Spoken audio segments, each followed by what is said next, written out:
Listen closely, because what I'm about to share with you tonight might sound absolutely impossible, yet it has transformed more lives than I can count.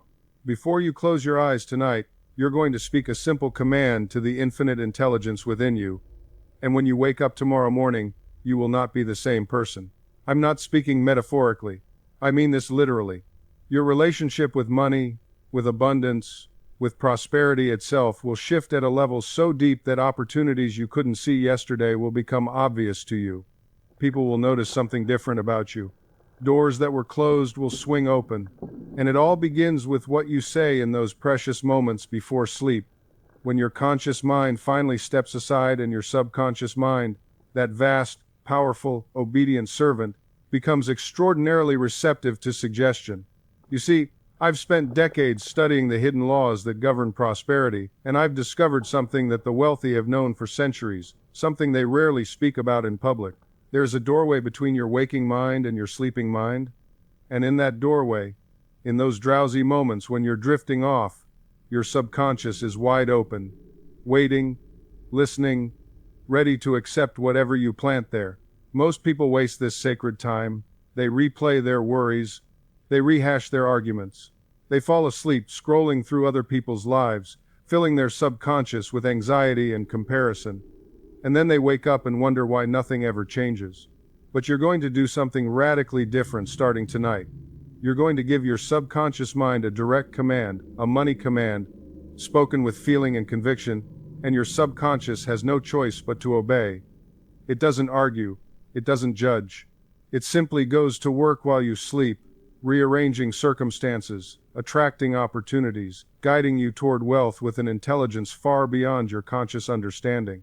Now, I know what you might be thinking. This sounds too simple, too easy. How can just saying something before bed change my bank account? And that's exactly the kind of skepticism your conscious mind loves to throw up as a barrier, because your conscious mind is invested in keeping everything exactly as it is. But I'm going to prove to you tonight, through stories, through science, through the very mechanics of how your mind actually works, that this is not only possible, it's inevitable when you apply this correctly. I'm going to share something vulnerable with me. There was a time in my life when I had nothing. I mean truly nothing. I was sleeping in a cold room in a boarding house, wearing the same threadbare suit day after day, wondering where my next meal would come from.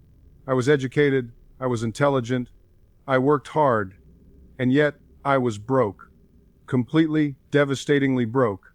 And the worst part wasn't the empty pockets, it was the empty feeling inside. The growing belief that maybe I was just meant to struggle, that prosperity was for other people, people who were luckier or more talented or born into the right families. Have you ever felt that way? That sinking feeling that maybe you're just not one of the chosen ones? But then something happened that changed everything.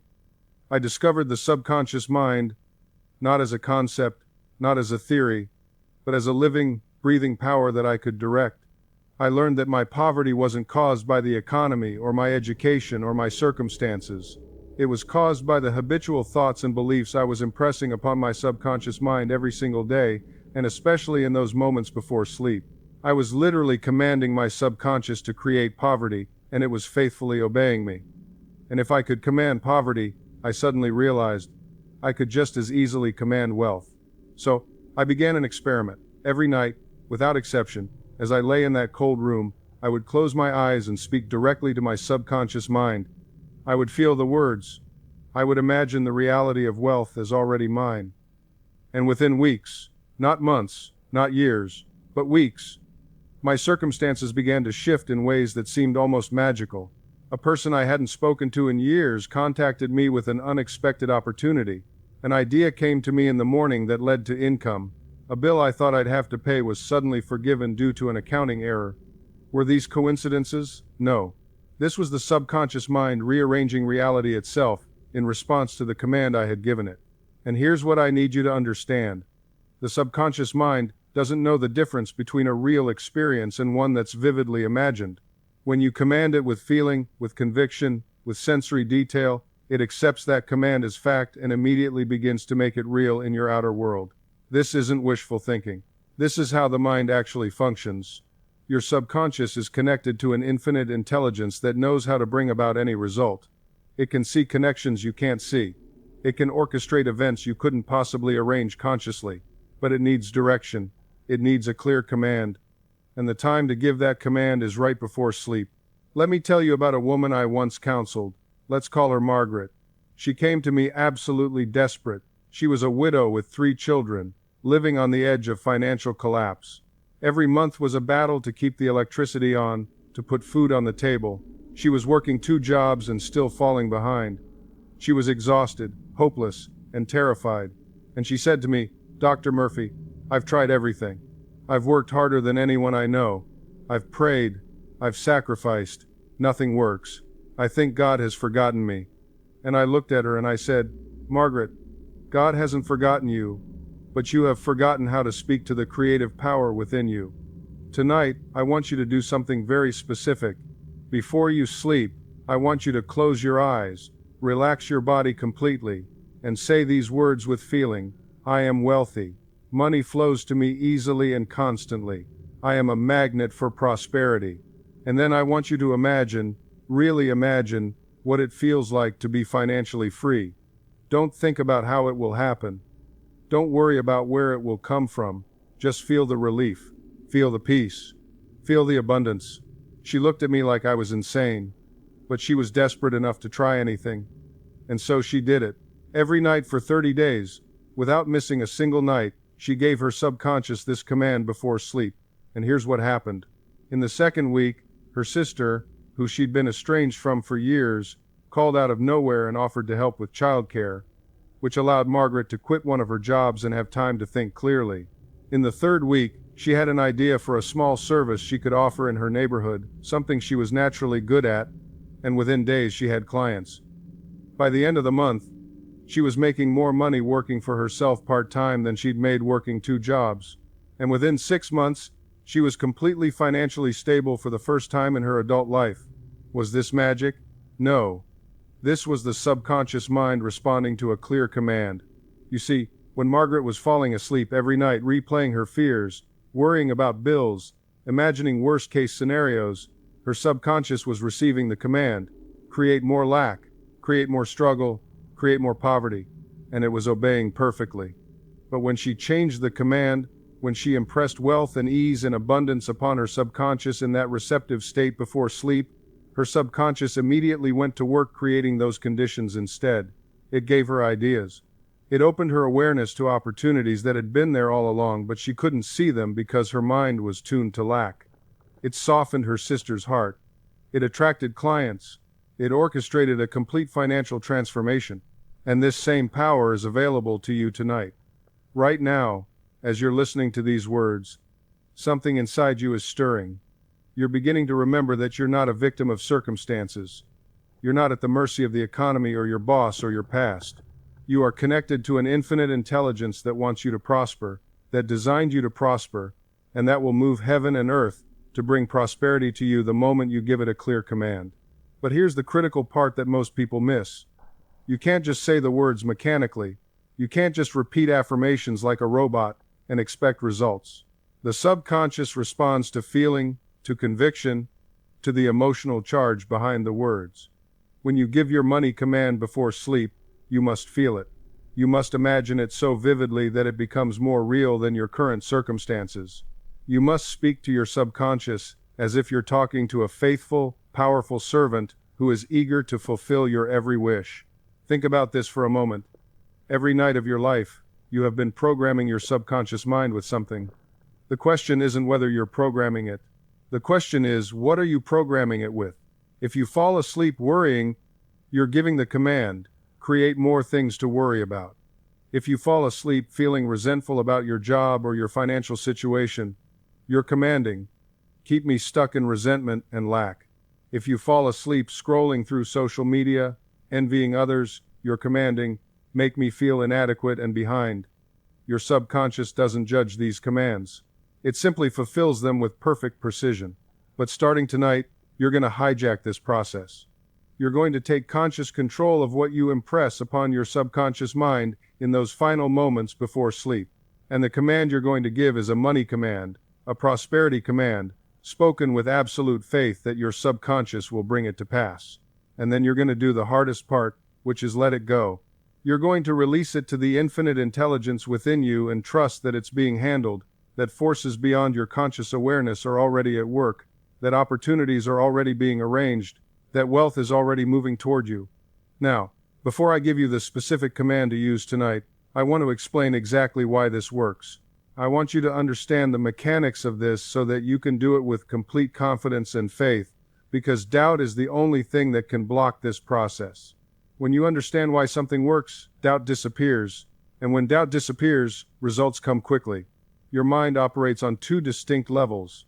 There's the conscious mind, which is your thinking, reasoning, choosing mind. This is the mind you're using right now to follow my words, to evaluate what I'm saying, to make decisions. Your conscious mind is like a captain standing on the deck of a ship, looking out at the horizon, choosing the destination. But here's what most people don't realize. The conscious mind has no power to move the ship. It can choose the direction, but it can't make anything happen on its own. The subconscious mind, on the other hand, is like the entire crew below deck. It's running all the systems. It's controlling your heart rate, your breathing, your digestion, your immune system. It's storing every memory, every experience, every belief you've ever accumulated. And most importantly, it's connected to infinite intelligence, to universal creative power. When your conscious mind, the captain, gives a clear order to your subconscious mind, the crew doesn't argue. It doesn't question. It immediately goes to work to fulfill that order. But here's the problem. Most people have a captain that's constantly shouting contradictory orders. One moment the captain is saying, I want to be wealthy, and the next moment it's saying, but I'll never have enough. Nothing ever works out for me. Rich people are greedy, money is hard to come by. And the poor crew below deck is getting mixed signals. So it just keeps running the same old programs, creating the same old results, because there's no clear, consistent command being given. The time before sleep is sacred because that's when the captain finally sits down and stops shouting contradictory orders. That's when the conscious mind, with all its doubts and fears and logic, starts to fade away. And in that drowsy state, the subconscious mind becomes incredibly receptive. Whatever you impress upon it in that state goes deep. It bypasses all the usual resistance. It's like planting a seed directly into fertile soil without any rocks or weeds in the way. And there's something else that happens during sleep that's absolutely crucial. While you sleep, your subconscious mind doesn't rest. In fact, it becomes even more active. It processes everything that happened during the day. It sorts through problems. It makes connections. It communicates with infinite intelligence. Have you ever gone to bed with a problem and woken up with a solution? That's your subconscious mind working on it while you slept. Have you ever woken up with a creative idea or sudden insight that seems to come from nowhere? That's infinite intelligence communicating through your subconscious. So when you give your subconscious a money command right before sleep, you're essentially giving it an assignment for the night. You're saying, while I rest, I want you to work on this. I want you to figure out how to bring wealth into my life. I want you to open my awareness to opportunities. I want you to dissolve the blocks and fears and limiting beliefs that have kept me broke. And your subconscious says, yes, I accept this assignment. I will now guide you to these opportunities. I will now dissolve these blocks. And it begins working. Right then. Not tomorrow. Not when you've read enough books or attended enough seminars. Right in that moment of acceptance. Your subconscious doesn't argue with you. It doesn't say, well, let me check your credentials first. It doesn't demand proof of your worthiness. It simply accepts the instruction and begins rearranging your inner world to match the new directive. This is why affirmations work when they're done correctly, not as desperate pleas. Not as hollow repetitions while your conscious mind screams, this is nonsense. But as clear, authoritative instructions to the faithful servant that is your subconscious mind. I've watched this happen countless times. A person who has struggled with money for decades suddenly begins noticing opportunities they walk past every single day. The job posting they would have ignored, the conversation they would have avoided, the skill they never thought to monetize. Nothing in the external world changed. The opportunities were always there. But their inner vision was clouded by years of conditioning that said, money is hard, wealth is for other people, I'm just not that lucky. When that inner vision clears, everything shifts. Let me give you a concrete example. There was a woman who came to one of my lectures, and she told me she'd been trying to start a business for 5 years. 5 years. She had the skills. She had the knowledge. She even had some clients. But she could never seem to get any momentum. Money would come in, then immediately flow out. She was stuck in this exhausting cycle of 2 steps forward, 3 steps back. I asked her a simple question. When you think about having a successful, profitable business, what's the first feeling that comes up? She paused, really thought about it. And then she said something that revealed everything. Fear. I feel afraid that if I become too successful, people will expect too much from me. I'll lose my freedom. I'll be trapped. There it was. Her subconscious had a direct instruction, keep her safe from success. And it was doing its job perfectly. We didn't need to dig into her childhood or analyze every limiting belief. We simply gave her subconscious a new instruction. My success expands my freedom. The more I prosper, the more choices I have. Wealth gives me wings, not chains.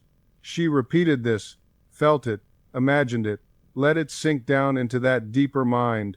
Within 3 months, her business doubled. Within a year, she had more freedom and more income than she'd ever experienced. Not because the market changed. Not because she suddenly learned new skills, but because her inner instruction changed and her subconscious began working for her prosperity instead of against it. This is what I mean when I say your subconscious is impersonal. It will work just as hard to keep you broke as it will to make you wealthy. The question is, what instructions have you given it? Now let me tell you something that might surprise you. Your subconscious mind doesn't know the difference between a real experience and one that's vividly imagined. Think about that for a moment. When you watch a frightening movie, your heart races, your palms sweat, your breathing quickens even though you know, consciously, that you're sitting safely in a theater or your living room. Your subconscious reacts to the images as if they're real. This is actually magnificent news. Because it means you can reprogram your subconscious mind through the deliberate use of imagination. You don't have to wait for circumstances to change. You don't need permission from anyone. You can begin right now, exactly where you are, to impress new beliefs upon your subconscious mind. I've seen this work in the most remarkable ways. I knew a woman who came to me absolutely convinced she would never find love. She'd been hurt before, rejected, abandoned, and she'd built an entire mental fortress around the belief that she was unlovable. Every morning, without even realizing it, she was affirming to herself, I'm alone, nobody wants me, I'll always be by myself. And guess what happened? She was right. Not because she was actually unlovable, but because her subconscious mind was working tirelessly to prove her conscious thoughts correct. She would meet someone promising, then unconsciously sabotage the relationship. She'd misread innocent comments as criticism. She'd push people away before they could get close. Her subconscious was simply following orders. I taught her a simple technique. Every night before sleep, when the conscious mind is quiet and the subconscious is most receptive, she would imagine herself in a loving relationship, not desperately wishing for it, but actually feeling it as real. She'd imagine the warmth of companionship, the joy of being understood, the peace of being cherished. She did this consistently for weeks. Within 3 months, she met someone. But here's what's even more important, she was ready. Her subconscious had been reprogrammed to accept love, to recognize it, to allow it in. The fortress walls had come down. This is the power you have access to, right now, this very moment. Your subconscious mind is listening to every thought, every word, every image you present to it. It's always listening, always ready to accept new instructions. But here's what most people don't understand. Your subconscious mind doesn't just listen, it believes. It accepts what you tell it as absolute truth. If you say, I'm not good enough, it doesn't argue with you. It doesn't debate. It simply says yes, and begins creating circumstances that match that belief. If you say, I always fail, your subconscious mind works tirelessly to prove you right. This is why your internal dialogue matters more than anything happening around you. The conversation you have with yourself, day in and day out, is programming your entire life experience. Every time you think a thought, you're placing an order with the universe. Every time you repeat that thought, you're confirming the order. And your subconscious mind? It's the faithful servant that ensures delivery. Think about the people you know who constantly complain about their health. I always get sick in winter. My back is killing me. I never have any energy. What happens? They get sick. Their back hurts. They remain exhausted. Not because they're cursed, but because they've given their subconscious mind clear, repeated instructions about what to create. Now contrast that with someone who affirms their vitality. My body is strong and healthy. I feel better every day. Energy flows through me abundantly. Even when facing challenges, they recover faster. They bounce back stronger. Why? Because their subconscious mind has different instructions to follow. I want you to grasp something profound right now. You are not a victim of your thoughts, you are the creator of them. And because you are the creator, you have the power to change them. This very moment, you can begin feeding your subconscious mind new information. You can start impressing upon it different beliefs, different expectations, different truths. Your subconscious mind doesn't care whether the thought is true or false, good or bad, constructive or destructive. It simply accepts and acts. This is both the danger and the opportunity. The danger is that negative thinking creates negative results automatically. The opportunity is that positive thinking creates positive results just as automatically. Your subconscious mind doesn't judge whether your thoughts are good or bad for you, it simply accepts what you impress upon it. It's like a faithful servant who says yes to every command, whether that command leads to your success or your destruction. Think about that for a moment. Your subconscious doesn't care if you're thinking thoughts that will make you healthy or sick, wealthy or poor, happy or miserable. It simply takes your habitual thinking patterns and works tirelessly to make them your reality. This is why two people can experience the same event and have completely different outcomes in their lives afterward. One person loses their job and sinks into despair, constantly affirming, "I'll never find anything better," or "nothing ever works out for me." Their subconscious accepts this instruction and ensures they remain stuck. The other person loses the same job but affirms, "This is an opportunity for something even better, and I am guided to the perfect position for me." Their subconscious mind accepts this instruction instead and begins working to make it true. The circumstances were identical. The subconscious power available to both people was identical. But the instructions given to that power were completely different, and so the results became completely different. I've seen this principle demonstrated thousands of times. A man comes to me and says, "Dr. Murphy, I'm trying so hard to succeed, but nothing works." When I examine his inner talk, I discover he constantly tells himself, "I'm unlucky," or "success is for other people, not for me." He's working against himself. He's pressing the gas pedal and the brake at the same time, then wondering why he's not moving forward. A woman tells me she desperately wants a loving relationship, but she's been hurt before and now finds herself thinking, "All men are untrustworthy," or "I always end up getting hurt." And then she's shocked when she keeps attracting the wrong partners or sabotaging good relationships before they develop. Her subconscious is simply following her instructions perfectly. Your subconscious mind is impersonal. It's a law, like gravity or electricity. You can use electricity to light up a room or to harm yourself, but the electricity itself is neutral. It simply operates according to how you direct it. The same is true of your subconscious mind. This means you must become aware of what you're impressing upon your subconscious throughout the day. What is your inner dialogue saying? When you look in the mirror, what thoughts run through your mind? When you think about your bank account, your health, your relationships, your future, what are the dominant feelings and beliefs? These are the thoughts that are building your tomorrow. These are the beliefs that are molding your reality right now, in this very moment. And here's what most people don't understand. You cannot think one thing and produce another. It's impossible. It violates the fundamental law of mind. If you're thinking thoughts of lack, you cannot manifest abundance. If you're holding images of sickness in your mind, you cannot experience health. If you're dwelling on failure, disappointment, and limitation, you cannot create success. The stream cannot rise higher than its source. Your outer world cannot exceed the quality of your inner world. I've counseled thousands of people over the years, and I can tell you this with absolute certainty. Every person who came to me with problems in their external circumstances was harboring corresponding problems in their internal consciousness. The man who couldn't find work was convinced he wasn't good enough.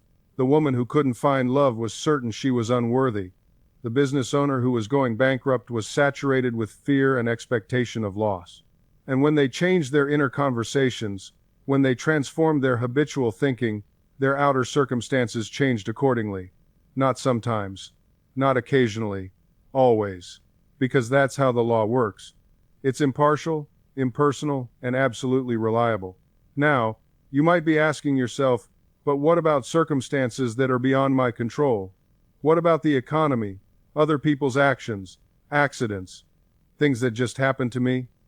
And this is where we must go deeper into understanding how reality actually works. You see, nothing comes into your experience unless it first finds a corresponding pattern in your consciousness. Nothing. You are not a victim of external forces. You are the operator of your own mental and emotional broadcasting system, and like attracts like, the frequency you're transmitting is the frequency you're receiving. This doesn't mean you're consciously choosing every detail of your experience. Most of your subconscious programming was established years ago, in childhood, through repetition and emotional intensity. But it does mean that everything showing up in your life now is a perfect mirror of your subconscious beliefs and assumptions. So let me ask you this. If your outer world is a reflection of your inner world, what does that tell you about change? It tells you that the starting point is never outside, it's always within. Most people try to rearrange their circumstances first. They think, if I just get the right job, meet the right person, move to the right city, then I'll be happy. Then I'll feel confident. Then I'll feel worthy. But this approach has it backwards. You can't solve an internal problem with an external solution. It's like trying to change your reflection in the mirror by wiping the glass. The reflection only changes when you change what's standing in front of it.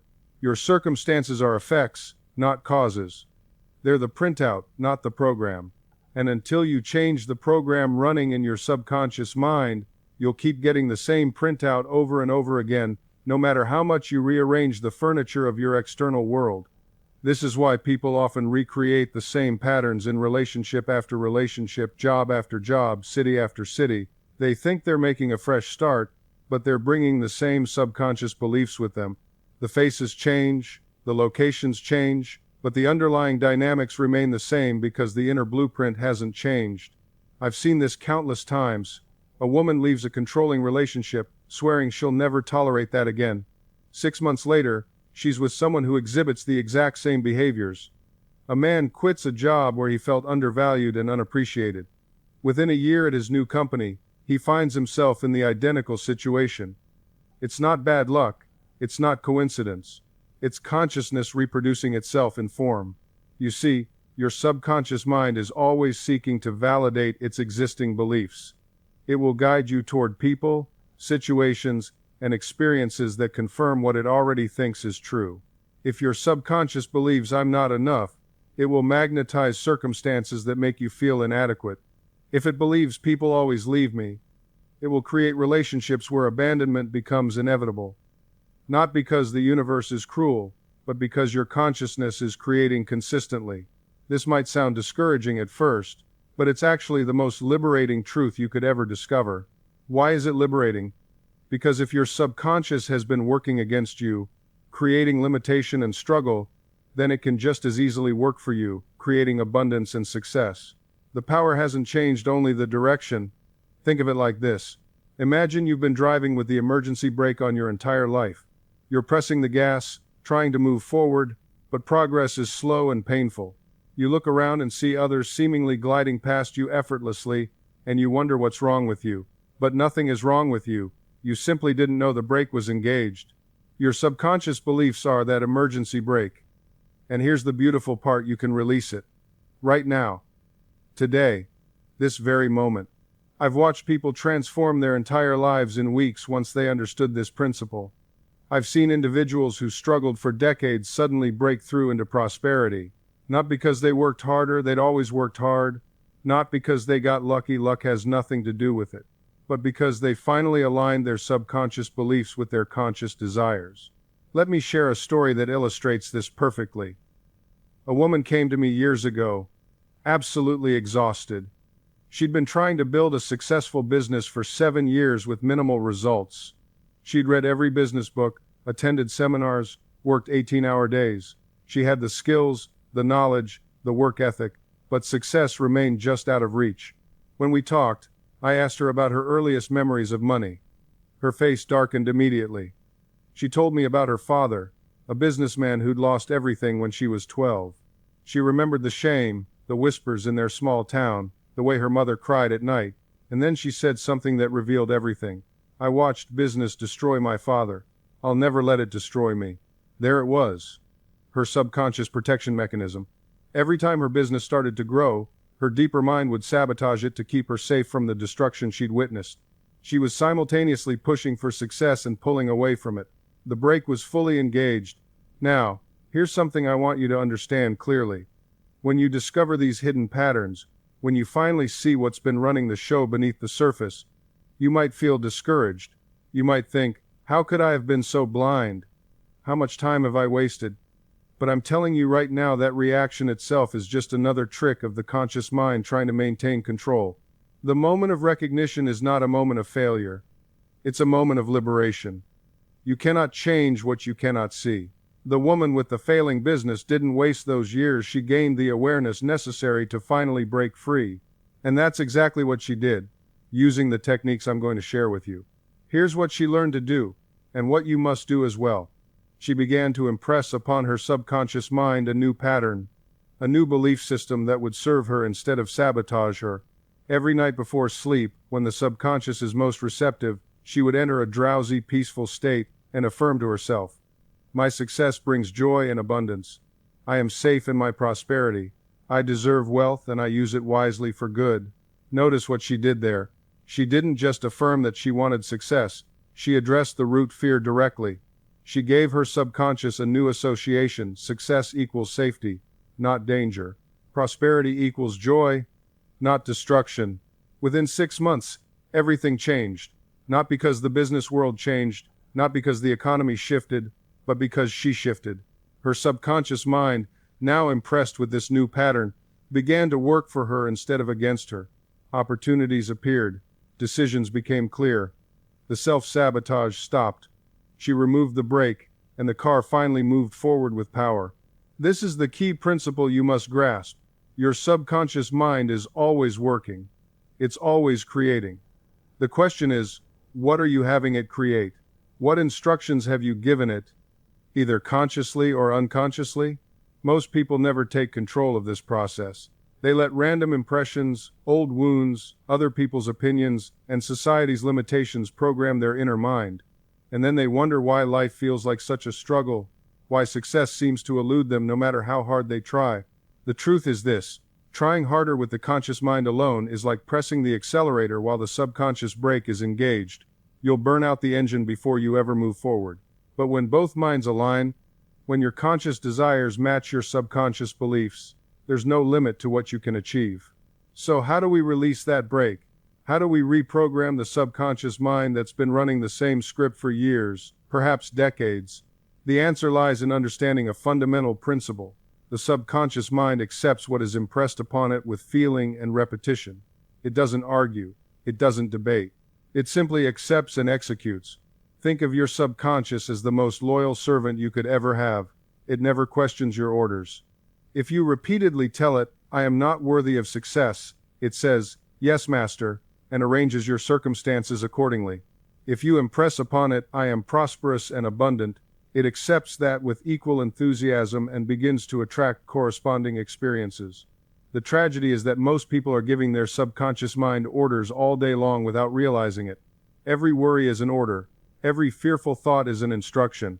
Every time you say, "I can't afford that," or "I'm not good enough," or "nothing ever works out for me," you're programming your subconscious to make those statements true. But here's the liberating truth. You can change the programming at any moment. Right now. Today. The most powerful tool for reprogramming your subconscious mind is what I call scientific prayer or meditation. This isn't about religious dogma or ritual. This is about entering a relaxed, receptive state and impressing new beliefs upon your subconscious through feeling and imagination. Before sleep is particularly powerful because you're naturally in a drowsy, receptive state. The critical factor of your conscious mind is relaxed.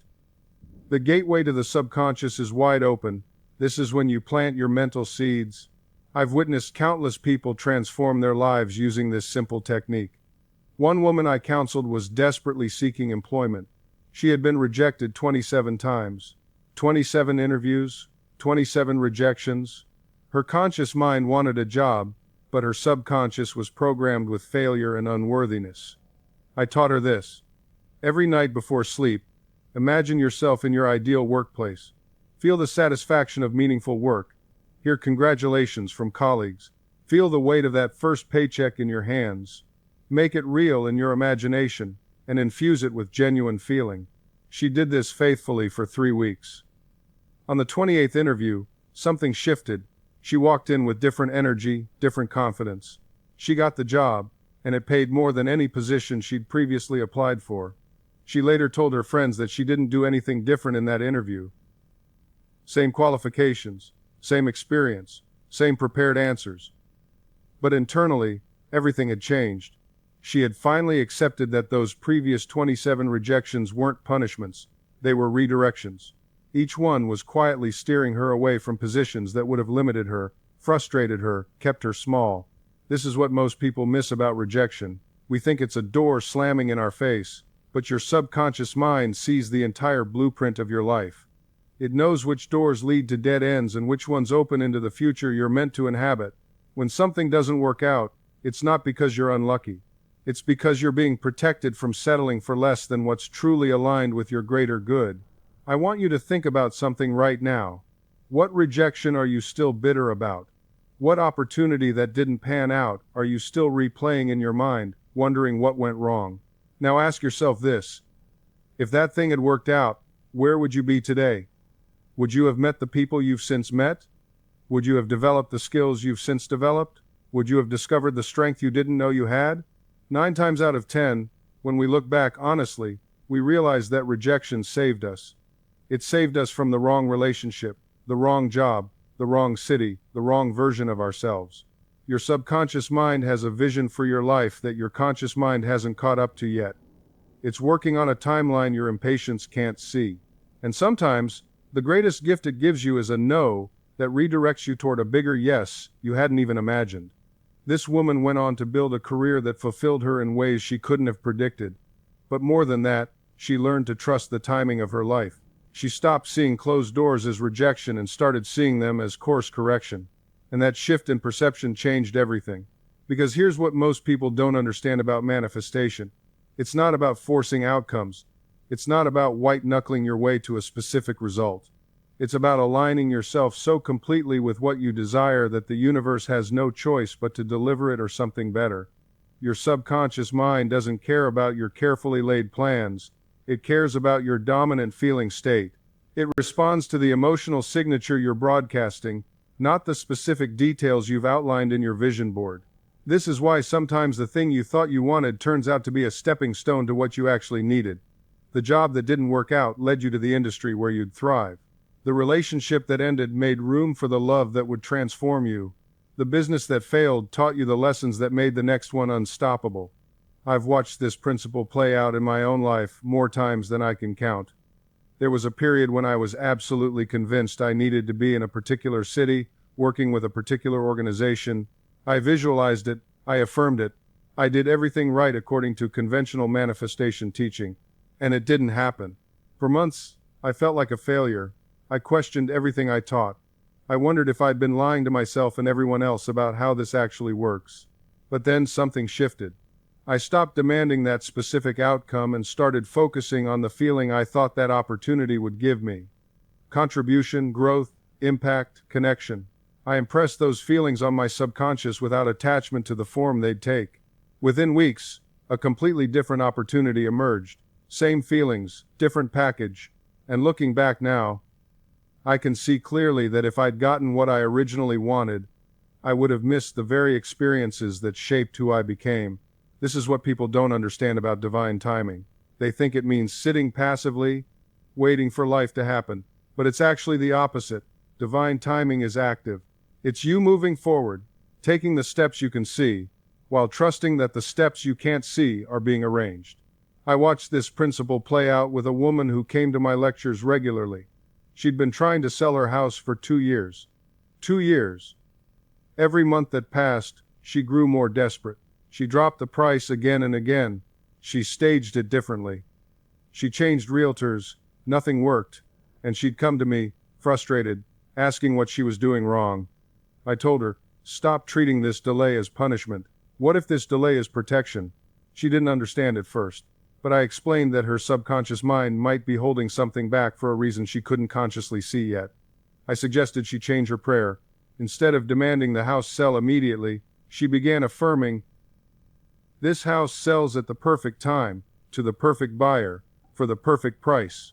I trust the wisdom of my subconscious mind completely. 3 months later, she met someone at a social gathering. They started talking, and it turned out this person had just been transferred to her city, was looking for exactly her type of house in exactly her neighborhood. But here's the crucial detail. This person hadn't even known they were moving until 6 weeks prior. They didn't exist as a buyer 2 years ago when she first listed the property. The delay wasn't denial. The delay was the universe arranging circumstances that hadn't even formed yet. This is the intelligence that operates beneath the surface of your life. You're not seeing the whole picture. You can't. You're looking at your life from inside your life. But there's a higher perspective, a broader view, where all the pieces are visible. Think about it this way. When you look at a tapestry from the back, all you see is tangled threads, loose ends, knots that seem random and messy. But flip that tapestry over, and suddenly there's a picture, a design, something beautiful and intentional. Your unanswered prayers, your closed doors, your delays, they're the back of the tapestry. You're too close to see what's being woven. And that's what faith really is, not seeing, but trusting. Not demanding proof, but believing in the intelligence of the process. You see, every gardener knows this truth intimately. When you plant a seed, you don't dig it up every day to check if it's growing. You don't stand over it, anxious and demanding, "Show me progress. Prove to me you're working." That would destroy the very thing you're trying to create. You water it, you give it sunlight, you trust the invisible process happening beneath the soil. You understand that there's a period of darkness, of hiddenness, where the most crucial transformation is taking place. The seed must break open. It must surrender its form to become something greater. And you can't see any of it. But you don't panic. You don't assume it's dead just because you can't see the green shoot yet. You know that growth is happening in the unseen realm first. Your dreams work the same way. When you plant a desire in your subconscious mind, when you pray, when you visualize, when you feel the reality of your wish fulfilled, you've planted a seed in the infinite intelligence that governs all creation. And now it needs time to germinate in the invisible. This is where most people lose their harvest. They plant the seed on Monday, and by Friday they're standing over the soil complaining that nothing's happened. By the following week, they've dug up the seed to check on it, destroying any progress that was made. By the end of the month, they've abandoned the garden entirely, declaring that it doesn't work, that they're unlucky, that the universe is against them. But the problem wasn't the seed.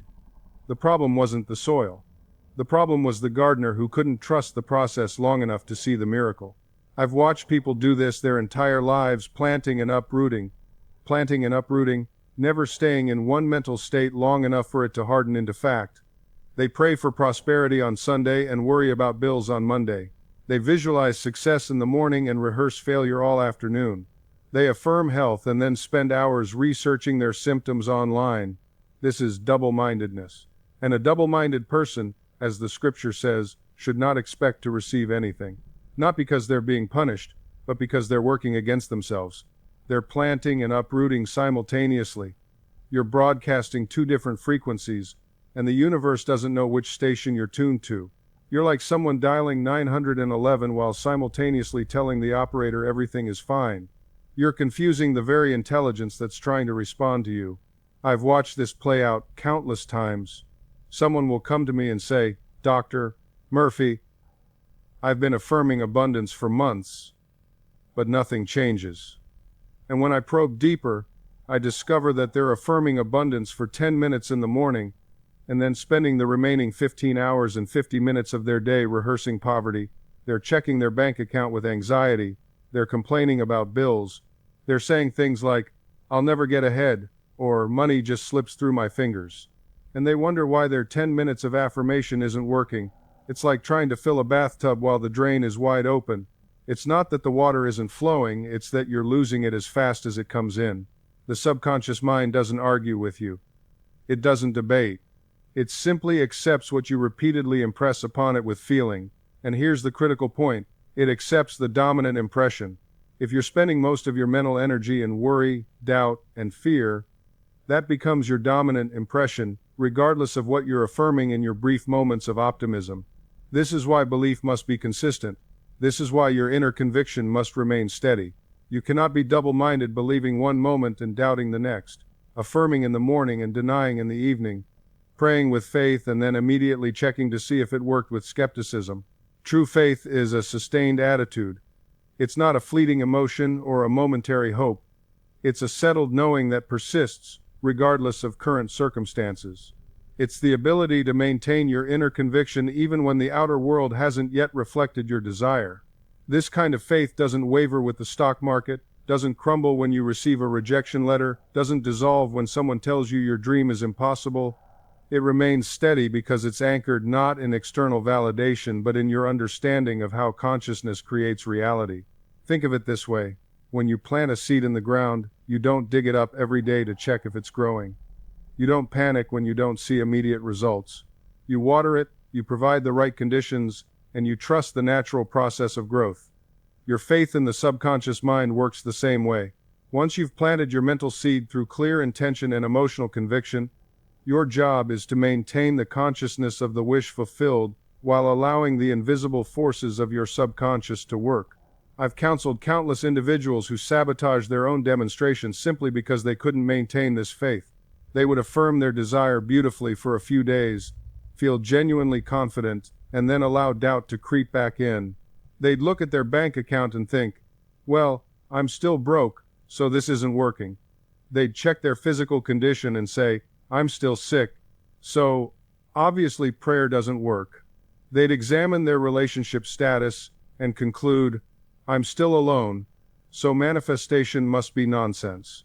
What they failed to understand is that there's always a time interval between the mental acceptance and the physical manifestation. This interval isn't a sign that the process isn't working. It's simply the natural gestation period required for your mental conception to take physical form. Just as a woman doesn't question her pregnancy simply because the baby isn't born the next day, you shouldn't question your mental impregnation simply because results aren't instantaneous.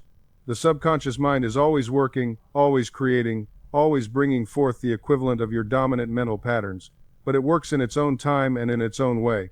Your responsibility isn't to figure out the how or the when.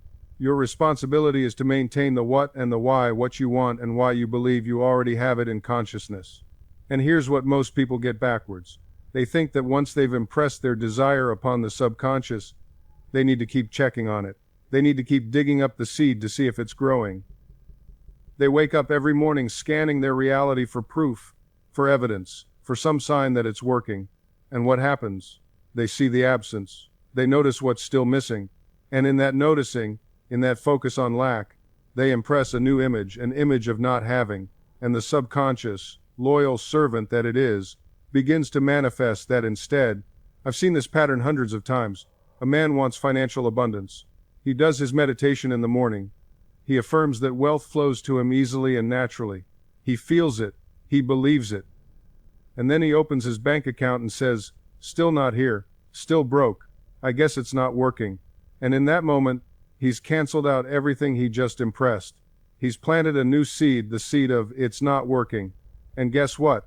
The subconscious will make sure that seed grows too. You must understand this principle deeply. You cannot serve two masters. You cannot hold the feeling of the wish fulfilled while simultaneously holding the feeling of its absence. They cannot coexist. One will dominate, and whichever one you feed with your attention, with your emotional energy, with your mental focus, that's the one that will manifest. This is why I tell people, after you've done your mental work, after you've impressed your desire with feeling and conviction, drop it. Let it go. Walk away from it with the quiet confidence that it is done. Live as if, not as if it's coming, as if it's already yours in the only place that truly matters, consciousness. When you order something from a catalog, you don't call them every hour asking where it is. You place the order. You know it's on its way. You go about your life with the expectation that it will arrive. The same principle applies here. Except the delivery system is infinitely more reliable than any postal service. You wouldn't stand at your mailbox every 5 minutes checking if the package has arrived. You wouldn't dig up the ground trying to find where the delivery truck is. You wouldn't call the company in a panic saying, "Where is it? Why isn't it here yet?" That kind of anxious monitoring would be seen as ridiculous, wouldn't it? Yet that's exactly what most people do with their desires. They plant the seed in their subconscious mind, then immediately dig it up to see if it's growing. They check constantly, worry endlessly, question perpetually. This checking and doubting is actually countermanding your original order. It's like telling your subconscious, "I want this. But actually, I don't believe you can deliver it." Each time you doubt, you're essentially canceling your order and placing a new one that says, "I am someone who doesn't have this thing I want." And your subconscious, being the faithful servant it is, works to fulfill that order instead. I've seen this pattern destroy more dreams than outright disbelief ever has. Because these people aren't complete skeptics, they want to believe. They try the technique, they do the visualization, they say the affirmations, but then they can't let go, they can't trust. They keep checking, measuring, evaluating, worrying, and in that worry, they're actually impressing upon their subconscious mind the very opposite of what they consciously desire. A woman once told me she had been affirming abundance for months with no results. When I asked her to describe her mental state throughout the day, the truth emerged. She was affirming abundance for 10 minutes in the morning, but spending the rest of her day worried about bills, resentful of expenses, anxious about money. Those negative impressions, made continuously throughout her waking hours, completely overwhelmed the 10 minutes of positive affirmation. She was trying to fill a bucket with a teaspoon while drilling holes in the bottom with a power drill. The solution isn't more affirmation time. The solution is less contradiction time. It's about guarding your mental state, catching yourself when you slip into worry or doubt, and gently redirecting your thoughts back to faith and expectancy. Think of it as mental discipline, but not the harsh, militaristic kind. More like the gentle, consistent discipline of tending a garden. You water your plants, you remove the weeds, you ensure they get enough sunlight, not because you're forcing them to grow, but because you're creating the conditions where growth happens naturally. Your subconscious mind is the same. You're not forcing it to manifest your desires through sheer willpower. You're creating the mental and emotional conditions where manifestation happens as naturally as breathing. Now, here's something many people get wrong about this whole process. They think it's about perfection. They think they need to maintain positive thoughts 24 hours a day, 7 days a week, and if they slip up even once, if they have a moment of doubt or fear, they've ruined everything. Let me be very clear about this. That's not how it works, and frankly, that's not even humanly possible. You're not trying to be a robot with perfect thought control. You're a human being with a complex inner world, and yes, sometimes doubts will arise. Sometimes fears will surface. Sometimes you'll catch yourself thinking, "What if this doesn't work?" And that's okay. It really is. The key isn't to never have negative thoughts. The key is to not dwell on them, to not give them power, to not build your mental house on that foundation. When a negative thought arises, you simply acknowledge it without judgment and redirect. There's that doubt again. I see you, but I'm choosing faith instead. It's that simple. You're not wrestling with darkness, you're switching on the light. And when you switch on the light, the darkness doesn't put up a fight. It simply disappears because it cannot exist in the presence of light. Think of your mind as a radio dial. Sometimes you'll accidentally tune into a station playing fear and limitation. When you notice that's happening, you don't beat yourself up about it. You simply turn the dial back to the frequency of faith, abundance, and possibility. The more you practice this gentle redirection, the more natural it becomes. Eventually, your mind will default to the higher frequency, and maintaining that state will require less and less conscious effort. This is one of the most liberating truths I can share with you. You don't have to be perfect at this. You don't have to maintain a flawless mental state every single moment of every single day. That's not how the subconscious mind works, and it's not what's required for transformation. What matters is the predominant direction of your thoughts. What matters is the general trend, the overall climate of your inner world. If you spend most of your time dwelling in faith rather than fear, in abundance rather than lack, in possibility rather than limitation, your subconscious will accept that as your truth and begin to manifest it in your experience. Think of it like steering a ship across the ocean. The captain doesn't need to hold the wheel in the exact perfect position every single second. The wind blows, the waves push, the current shifts, the ship drifts slightly off course constantly. But the captain makes small, steady corrections, always bringing the vessel back toward the intended destination. Over time, despite the temporary deviations, the ship arrives exactly where it was meant to go.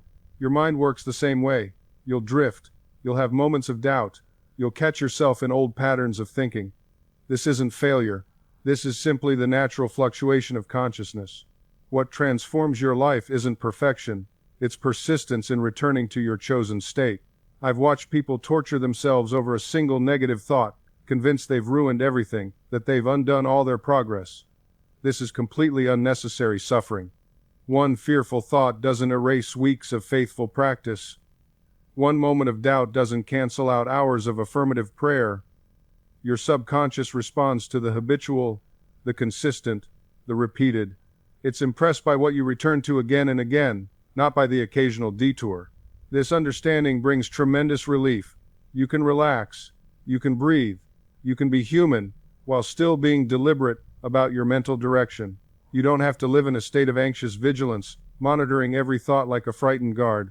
Instead, you cultivate a gentle awareness, a loving watchfulness that notices when you've drifted and kindly guides you back.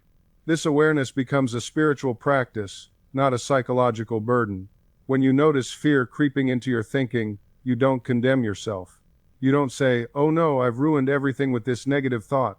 That reaction itself is more fear, more resistance to what is. Instead, you simply observe, there's fear, I see you, but I choose something else now. And what do you choose?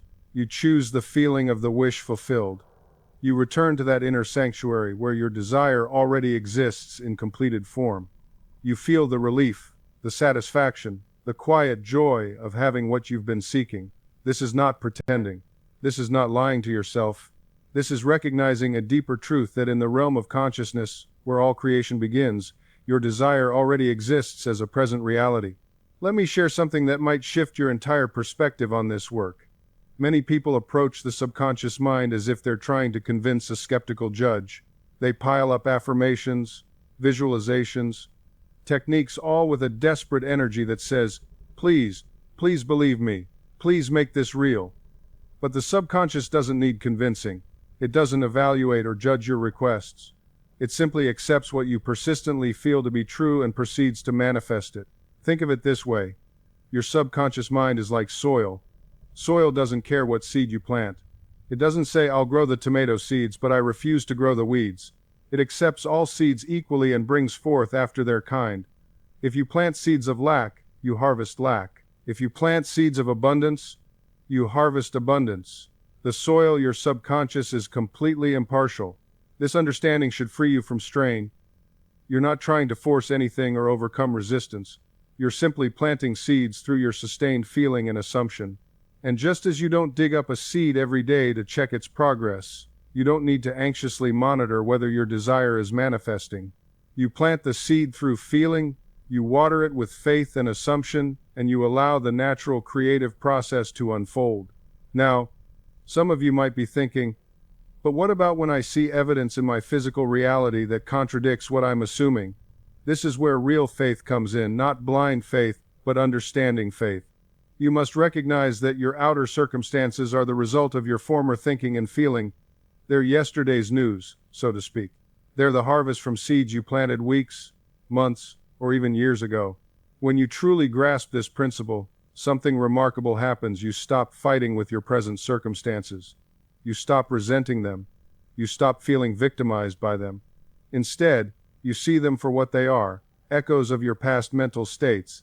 And just as you created these circumstances through your former thinking, you can create new circumstances through your present thinking. This understanding brings tremendous freedom. It means you're not stuck. It means your current situation, no matter how challenging, is not your final destination. It's simply a reflection of where your consciousness was, not where it must remain. Now, here's where many people stumble. They hear this truth and immediately start trying to force change in the outer world. They become anxious, impatient, desperate. They keep checking their circumstances every few hours, wondering why the transformation hasn't appeared yet. This is like planting a seed in your garden in the morning and digging it up that afternoon to see why it hasn't sprouted. You're actually interrupting the process. Your subconscious mind works according to its own schedule, not according to your conscious impatience. When you plant an apple seed, you don't get apples the next day. There's a gestation period. There's a season of growth that must unfold.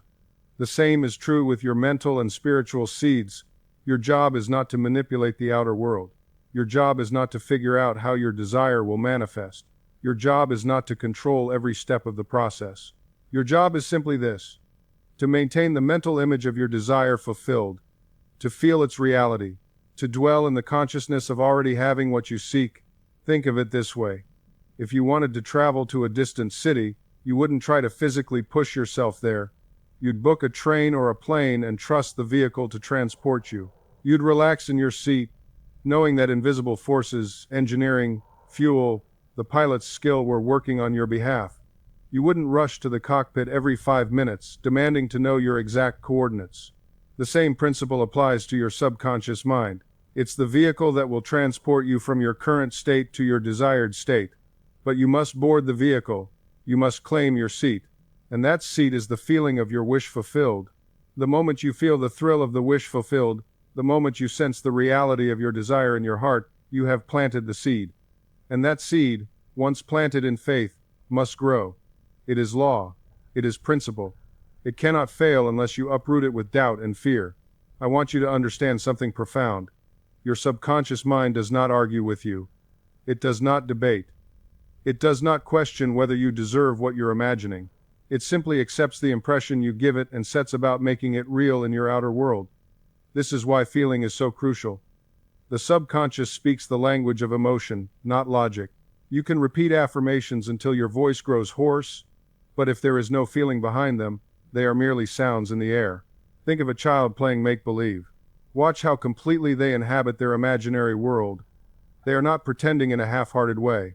They are not saying, "Well, I'm just a child playing, this isn't real." No. In that moment, they are the pirate, the princess, the astronaut. Their emotion is genuine, their joy is real, and this is the state you must recapture. You must become so absorbed in the reality of your fulfilled desire that, for those sacred moments of meditation, it is the only reality that exists. Now, I know what some of you are thinking. You're wondering, how long must I persist? When will I see results? And here is where many stumble. They practice their mental discipline for a few days, perhaps a week, and when the physical evidence doesn't immediately appear, they abandon the process. They say, "This doesn't work for me." But would you plant a seed in the garden and then dig it up the next day to see if it's growing? Would you question the laws of nature because you cannot yet see the sprout?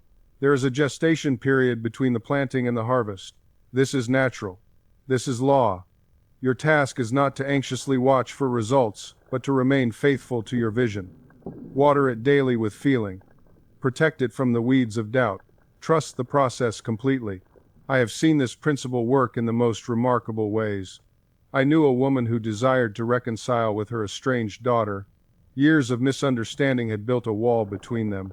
Every night, she would sit quietly and imagine her daughter calling her, imagine them laughing together, imagine feeling the embrace she longed for. She didn't focus on the problems or the past hurts.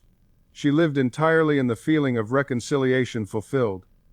Within 3 months, her daughter reached out. The healing began. The relationship was restored.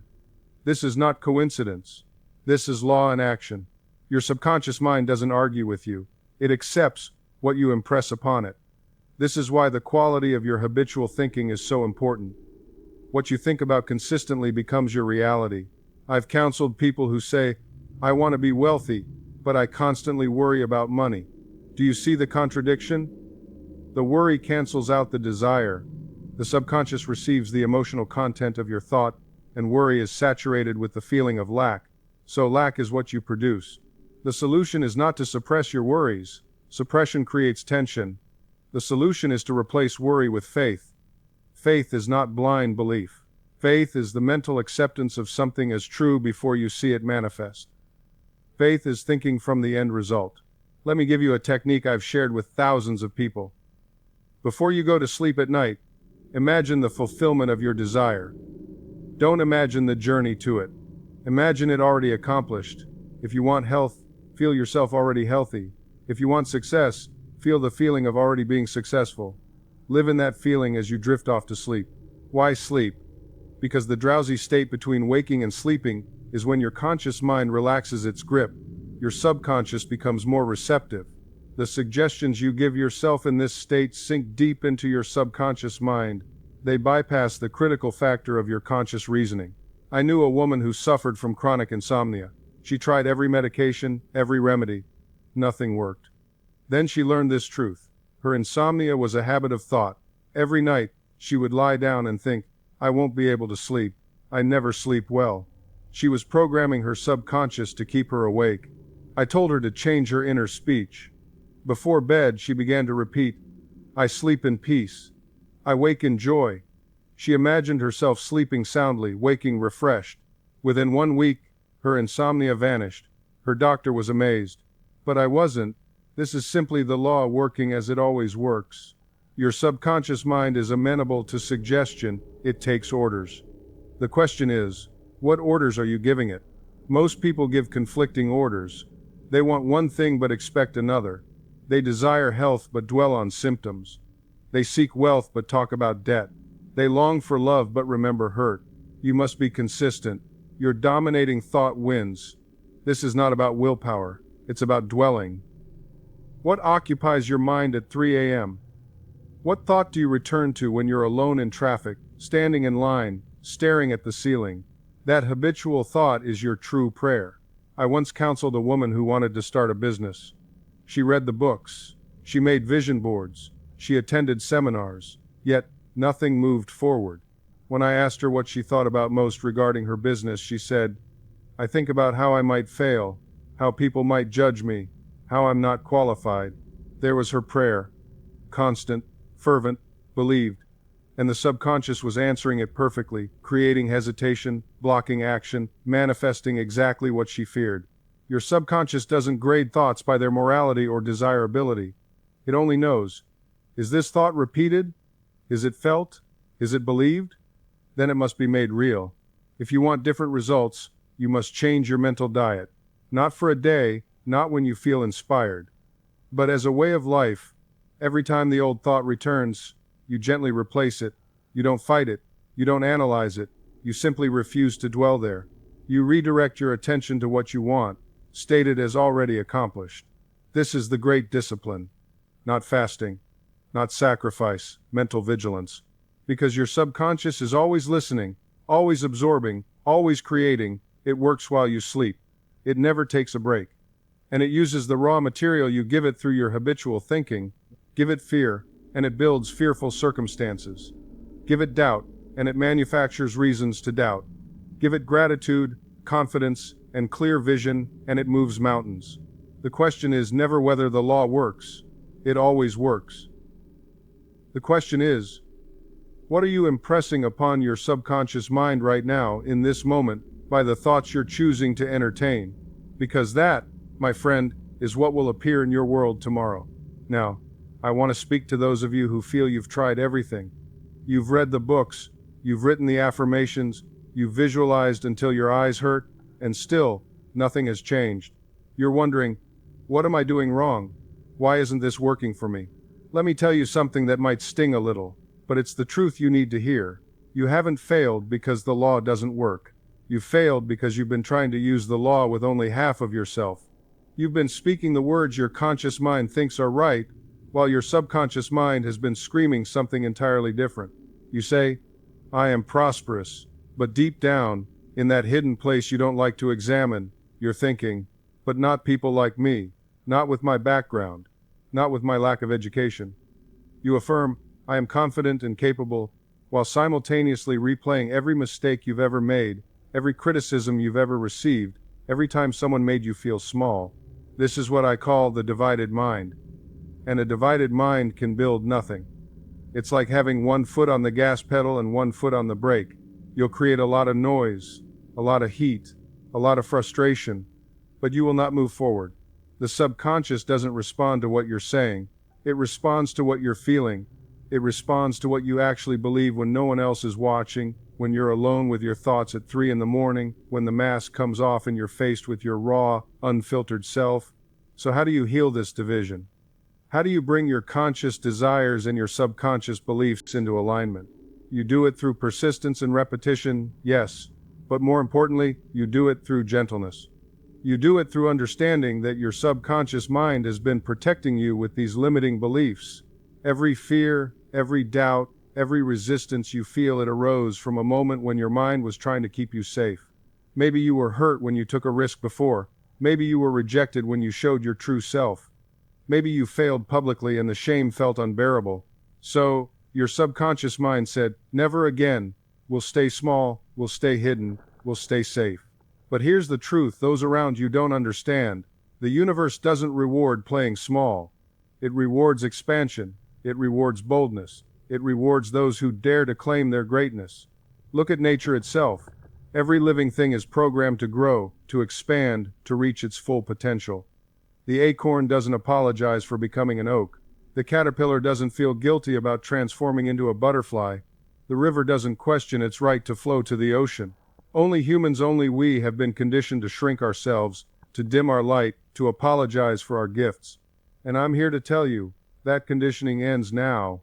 Your subconscious mind is listening right now.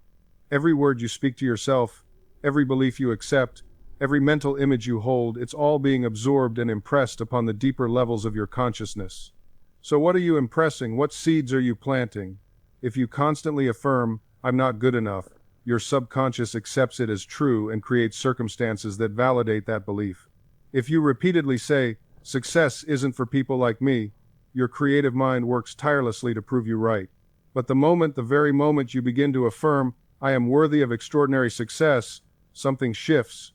The moment you declare, wealth flows to me easily and naturally, you set new forces in motion. Your subconscious doesn't judge, it doesn't question. It simply accepts what you persistently claim as true and moves heaven and earth to make it your reality. This is why affirmations work. Not because they're magic words, but because they reprogram the operating system of your mind. And here's something most people miss. Affirmations must be felt, not just recited. You can say, I am confident 1,000 times, but if you're feeling fear while you say it, you're impressing fear, not confidence. The feeling is the secret. The emotion is what drives the impression deep into your subconscious mind. When you affirm you're good, feel it. Feel the satisfaction. Feel the joy. Feel the naturalness of it already being yours. This is the foundation of everything. This is the secret that transforms desire into reality. When you pray, when you affirm, when you visualize, you must do it from the end. You must feel it as already accomplished. Now, here's what happens in most people's lives. They pray for something, they wish for something, but they never truly accept it in consciousness. They're always waiting for it to appear. They're always looking for signs. They're always checking their bank account, checking their mailbox, checking their phone. And in that checking, in that waiting, in that anxiety, they're affirming its absence, not its presence. You see, the moment you're desperately looking for something, you're telling your subconscious mind, I don't have it. It's not here. I'm lacking. And your subconscious, being the faithful servant it is, responds to that feeling. It says, you're right. You don't have it. And so the cycle continues. But when you pray from the end, when you live in the feeling of the wish fulfilled, you're no longer waiting. You're no longer anxious. You're no longer checking. Because you know with absolute certainty that it's already done. You've accepted it in consciousness. You've impressed it upon your subconscious mind. And now all you do is go about your day with quiet confidence, with inner peace, with the naturalness of someone who already has what they want. Think about this. When you have money in your wallet, do you constantly check to make sure it's still there? No. You simply know it's there. You have that inner assurance. That's the feeling you must cultivate about your desire. That same casual knowing. That same relaxed confidence. This doesn't mean you ignore the outer world. It doesn't mean you become passive. It means you move through life from a different state of consciousness. You make decisions from the consciousness of already having it. You speak from that consciousness. You act from that consciousness. Everything flows from that inner conviction. And here's the beautiful thing. When you truly accept something in consciousness, when you genuinely feel it as real, your entire world begins to rearrange itself to match that inner conviction. Opportunities appear, people show up, circumstances shift, doors open. Not through force, not through struggle, but through the natural unfoldment of consciousness expressing itself in your world. You don't chase the manifestation, you embody the state that makes it inevitable.